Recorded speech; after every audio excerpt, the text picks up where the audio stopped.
Hello, y'all. We're back talking about the power of words today.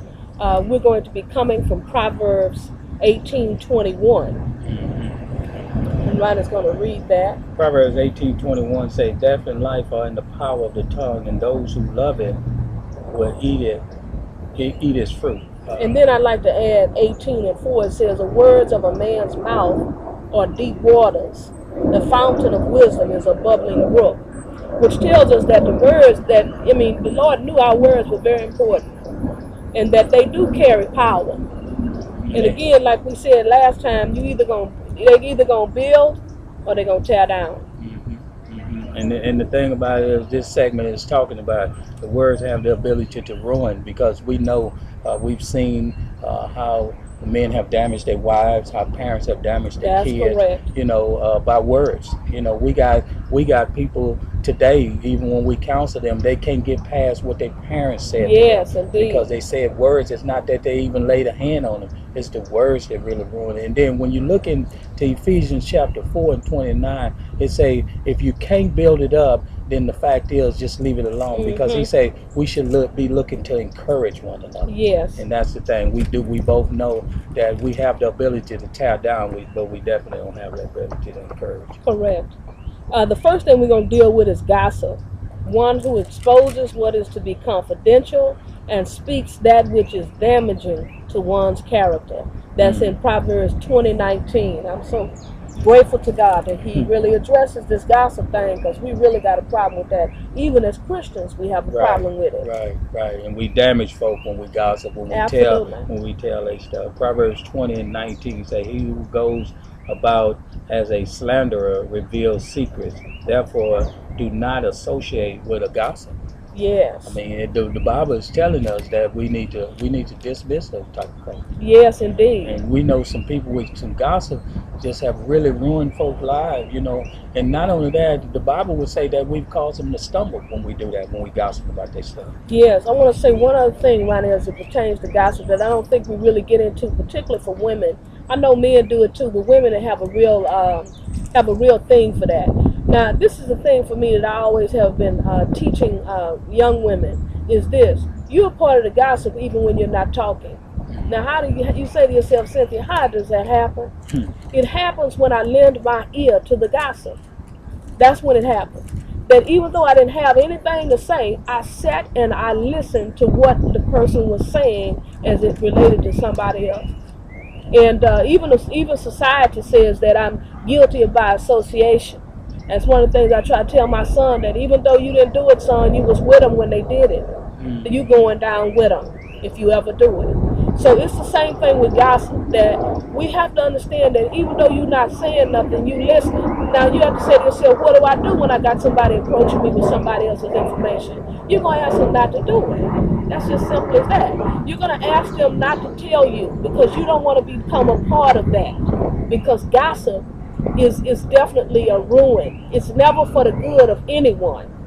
And when I look at Titus chapter 2, and it's talking to the older women, it said older women likewise are to be reverent in their behavior, not malicious or gossiping. That's what he's talking about. He said, because sometimes we have the ability to just gossip, and just like people think because I don't tell a lie, I haven't lied. Well, if I didn't tell the truth, then I lied. That's just a fact. Even if I went out, I don't say anything. When the person says something to me about something, if I know what it is, then the fact is I've lied. I'm just solidly lied. Absolutely.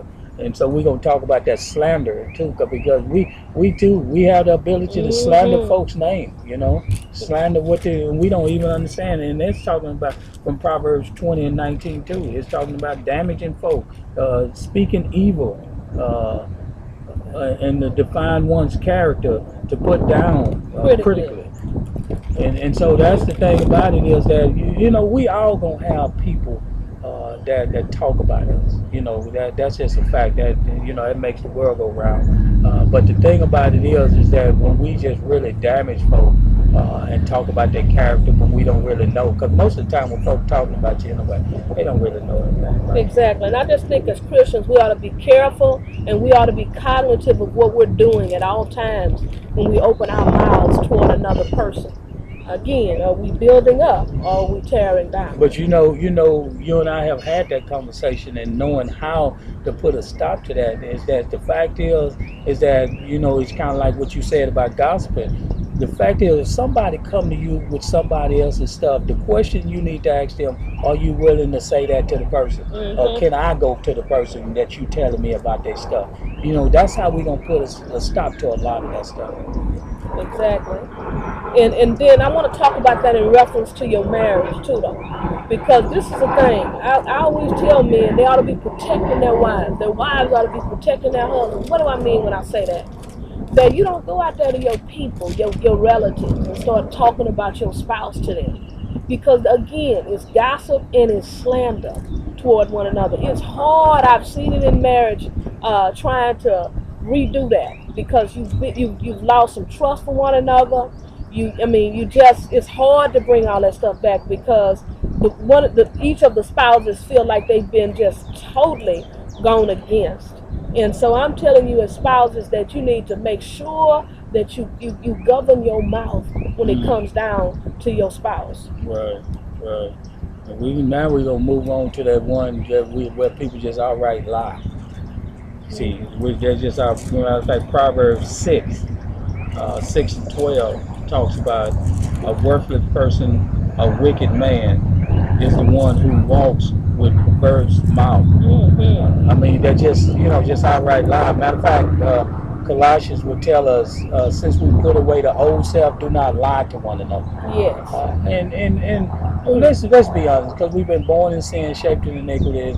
The nature of who we are is easier to lie.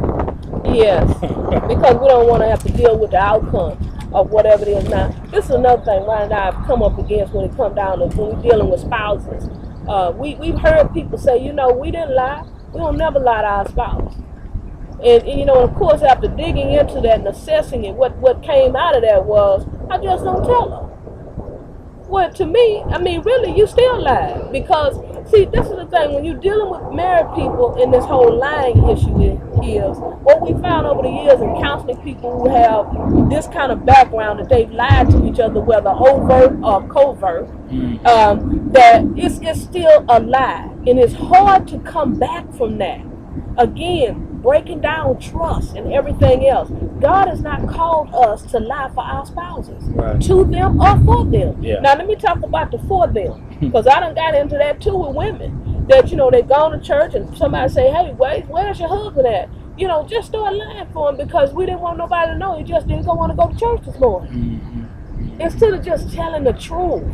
Just tell the truth. God ain't called us to lie for our spouses at all. Yeah. There's no reason why God is saying that you should be lying for your spouse. It's just not here. It's not in the Bible. And that's why we eventually run into the trouble that we run into in our marriage too, because we set that thing up like that. Exactly. We really did. And so the next thing we're going to be talking about is grumbling, because we got a lot of people grumbling. We got a lot of people grumbling. And whether you grumbling outwardly or you just grumbling in silence, absolutely, you still grumbling. And I'm going to know what's in your heart. Philippians chapter 2 verse 14 say, do all things without grumbling or disputing, so that you will prove yourself to be blameless and innocent children of God, above reproach in the midst of a crooked and perverse generation, amongst whom you appear as light in the world. Absolutely. Now, but see, if you around people and you tell them you're a Christian, but every time something is asking you, you grumbling to do it. That's not presenting a good example. You understand what I'm saying? Because God is asking us to just do things without grumbling about it. We should want to please Him, because everything that we are is a worship to God. Exactly. And I just want to do a definition of grumbling. It means to complain or to whine about an issue quietly. Now, this is the thing. We don't ever talk about the quietly. We always talk about the people that grumble out loud. But you know what? We can have a mindset to grumble. I'm talking about we just grumbling on the inside. And of course, it's going to show on the outside. We see a lot of that in marriages. But because we're running out of time, we're gonna end here. But we want you to come back and join us again when we talk about how words have the ability to refresh. Again, are you building up or are you tearing down? Hey, may God bless you and keep you, as I pray.